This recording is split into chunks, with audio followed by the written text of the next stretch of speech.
Hiya guys, welcome to my channel. My name's Danny. All I'm talking about at the moment is Glastonbury Festival and love. No, no, I am. But honestly, at the moment, I just wanted to be honest about how I feel. I feel nervous. I've done a lot of sorting out. I've just dyed my eyebrows, plucked my beard, all that, yeah. But I'm feeling really nervous. I want to be honest here. You know, it's a lot of money to spend on just me and my partner. And the only, and again, it's my mum's looking after the children. It's the third year in a row that we've been from the Wednesday. It's a whole week away from my children. My oldest is coming up 12, and I do feel just really apprehensive at the moment. And if I don't adjust, which I am concentrating on aligning myself, and when I get, tomorrow is a new day, and it's just the adrenaline of waiting to get in. But but also it's like, I just know that I'm going to just be drinking a lot this weekend and smoking. And I just know that after this weekend, after this week, 5 nights, after this week, I'm going to go on a health kick, like a full-on health kick. I'm 34 this year. And like I said, my oldest is 12 and she's so sensible. And I just want to do them proud. And I want to be, in the past when I've gone to Glastonbury Festival, and I haven't been out for a whole year. You know, they do go and sleep at their grands and stuff. But because I go to Glastonbury Festival, we don't go out for meals. And yeah, we do, like, just try and be sensible. But I just haven't been as sensible as I should be this year to be able to justify all of this spending on me and my partner. And thankfully the festival's not on next year.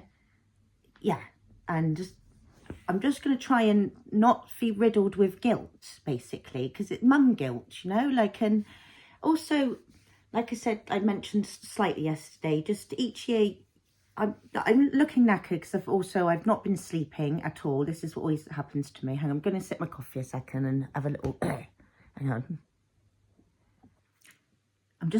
What I was trying to point out, I think, was that we all come to a point where we almost burn ourselves out. Like I said, I haven't been out for a whole year, you know, and I think I'm just apprehensive, okay? And I hope, like, I do seem to pick up on just what's going to happen, you know, and I just hope that I'm not apprehensive because something really bad's going to happen, you know. So things are on the up to a degree, and it's just, yeah, that when you're young and you feel like burning it out, you have to burn the candle while it's there. And my candle's still there, and I just feel very contemplative this Glastonbury. Like last Glastonbury, I just felt really ready and I felt really eager. And sometimes you try and latch on to how you feel and call it like a characteristic of yours, but you have to ebb and flow and change within each year. And I've just got like real bad sinuses at the moment, and basically the classic, I am going to say it, like these like COVID-y symptoms. Just like COVID to me isn't even a virus. It's like we're trying to all of this, your ears and the fluid that runs around your face is part of your like antennae radio system as a human being. And I really feel like as the planet is upgrading and as there are changes and whatever else is going on, it's really hard for your sinuses and your immune system to keep up with it. Hence why people come out in rashes, tummy problems, bone problems. It's just like, it attacks you, doesn't it, right? Oh, look at me, I'm just like grunting already. And this is before I feel like I look like I've been in Glastonbury Festival for a week. So no wonder I'm worried that something might go wrong with my health. You know, I've got 4 children and this is good that I'm feeling like this, because like I said, when I get in there, it's going to wear off to a degree and I'm going to be like feeling like I'm 18 years old again. I know it, right? So this is a good grounding point, and you shouldn't ignore these voices, you know, when you feel like you should just really note and think you've got to enjoy those moments where they're coming. So I think I'm just trying to like brace myself and make sure I'm going to enjoy every day and every moment. And it's good to just realise that I want to be healthier, because I am coming up 34, like I said, and I smoke like a train at the moment. Literally, I've just been scratching all the stains off of my teeth, and it's just really embarrassing. Last year met some really they were really nice chaps. They were like 36, so it was like the look of us in a few years' time. It was, you know what I mean? And they were feeling guilty, because they said it was their last year before they weren't with their partners, and they left their children and their partners, and it was their last year of being naughty, whatever, you know, going to festivals and just without the children. But yeah, they said that my teeth looked like, it was like nice to see some natural yellow teeth, and they were like trying to compliment me, saying no, it was nice that my teeth were naturally yellow. So yeah, you know, it's just things like that. I'm sick of being unhealthy to a degree where I feel like this weekend's going to be one of my last caners before I make a change in my life with my habits. Smoking, basically, you know, because it's yeah. And we'll see how it goes, because I think as well, one minute you say you're grown up, and I know many of my family members are in their 50s and they act like they're in their 20s. So, you know, and why shouldn't they as well? And if you've got the energy, then live in the moment of how you feel. And that's, yeah. So I'm trying to really grab my mojo together and wonder why I'm feeling so bloody serious and mumsy when I've been waiting for this all year. It's always typical. I've been waiting for it all year, like crying when I knew I had my ticket, you know, like, oh, thank you. Because I had such a good year last year. And it's just like, I'm even trying to use a posh voice at the moment. I'm losing my identity, or trying to work out what my identity is. And I think that's the whole stumbling problem of every day, every year, it's a new character, it's a new thing to play. And that is just part of our human nature, isn't it? You can't like break down your character completely and just be like nothing, can you?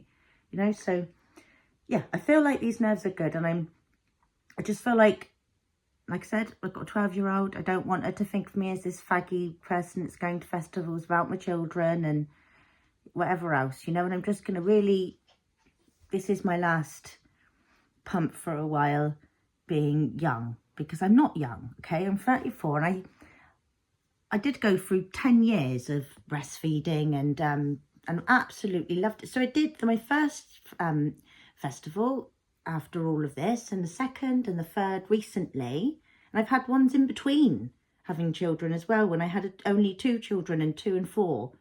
So I had 2 festivals then, and I've definitely filling up my cup, where before I said I hadn't done enough partying. And yeah, it's just about just knowing that the balance of life, and I'm going to try and take it easy is what I'm basically saying. And I'm going to eat like I did last year. I ate lots of very good food, lots of smoothies, and just taking it nice and easy and steady, and just making sure I'm there for my children properly when I'm back, and they're going to have a really good time.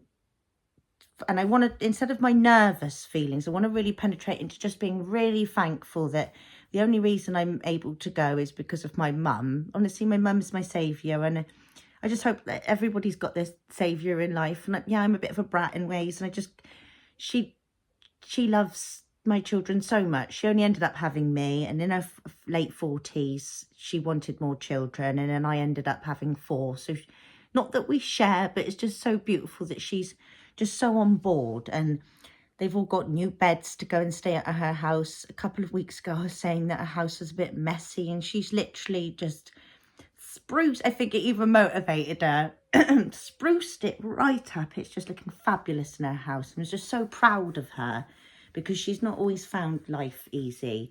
And she, in ways, she wants to be going to Glastonbury Festival. She's only 54, 53. She's going to tell me off now, because I think she's only 53 or something. But I just want to maybe redirect this feeling of like, I don't know how to feel today, into just complete gratitude for the fact that I'm getting more excited now as I'm speaking. Getting to go to the most exciting place ever, to raise my vibration and just to chill right out. And like, honestly guys, I've been to different festivals. I've been a lot of different places and like beautiful days. I've took my children to 2 festivals, actually. I put them right off music from 2020.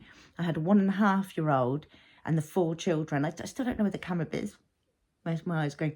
But we went to this festival called Camp Festival, and we had a great year the first year, and then the second year my oldest was a bit older, and we ended up listening to a little bit too much dance music, only to like midnight. Okay, and we had these, it's a long story, right? In Camp Festival you can buy these, you can rent these trolleys that you push your children around in. It's all very safe and friendly-ish. But it was the second year that we did promise them we were going to listen to this band called Razorlight, or like, you know, we're going to go and pop off to listen to Razorlight, which is a lovely, more swifter music. But then we ended up listening to Dick and Dom's Rave. Gok Wan, Dick and Dom, you know, thought it was going to be, Gok Wan was like proper Ibiza, and then it ended up with Faithless DJ set. So I had to see that, and my 10-year, I think she was about 9 or 10 at the time, my oldest now, maybe 9. The others were asleep and finding their little trolleys. You know, we're only like a little bit far away from the tent, and it's full of families, right? This thing called Camp Festival, do not get me wrong, it's full of families.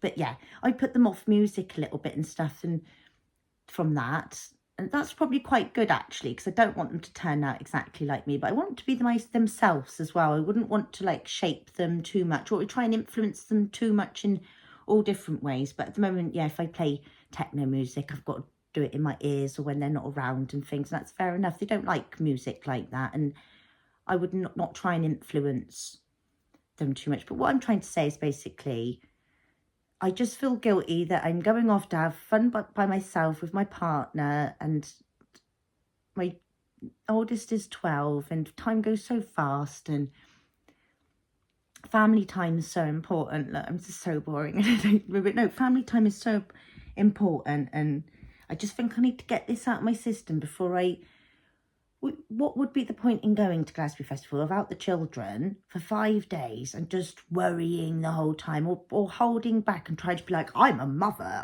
because I've done that as well. Even 3 or 4 years ago, I had a Sunday ticket. Literally had a panic attack because I was not used to going out at all without the children.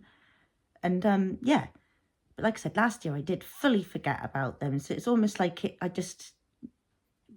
but every year's different, and don't always feel like you have to be the same person. You don't, because you're never-ending chaos and love and kinetic energy at play. So you're bound to, you know, yeah. So ebb and flow, guys, and change, and take the time to be still. And just wish me luck to have a really, really good time without the children. And also, guys, if you're in my position as well, and you're like, you've got children and you feel like you need to party and you need to get things out of your, and you feel you're never-endingly going to never stop and you're always going to be on one, believe me, you do grow up. You do.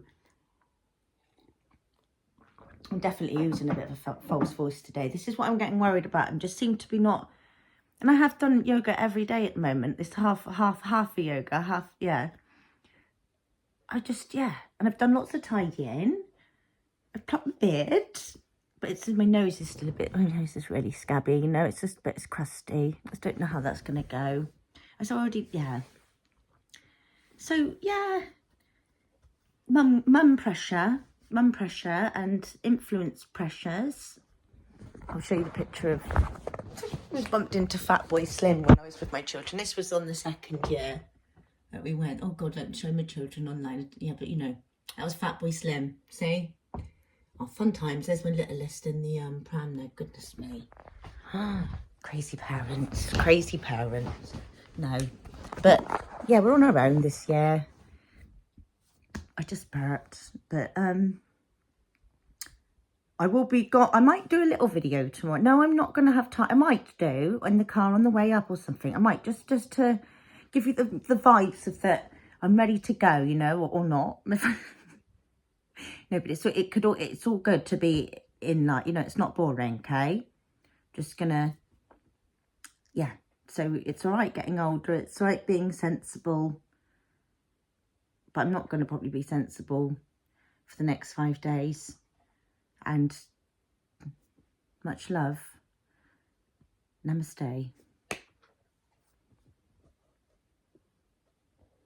You know what it is actually as well? I think it's because I haven't been singing for about 3 weeks as well. So I feel all like blocked up in my throat chakra. And like I said about it's just the coat, like I just feel like it bunged up again and stuff. So it's just, yeah. But we'll fight through that. We'll fight through that, guys, all right? So it's all the fun's going to start tomorrow. And there's so many places you can end up in Glastonbury Festival. So you could just end up just in a peaceful area. Or, yeah. But I do more Glastonbury Festival chats after Glastonbury. So that's where I'm going to leave it today. Because as you can see, I'm just so hazy daisy. Much love, guys. Namaste.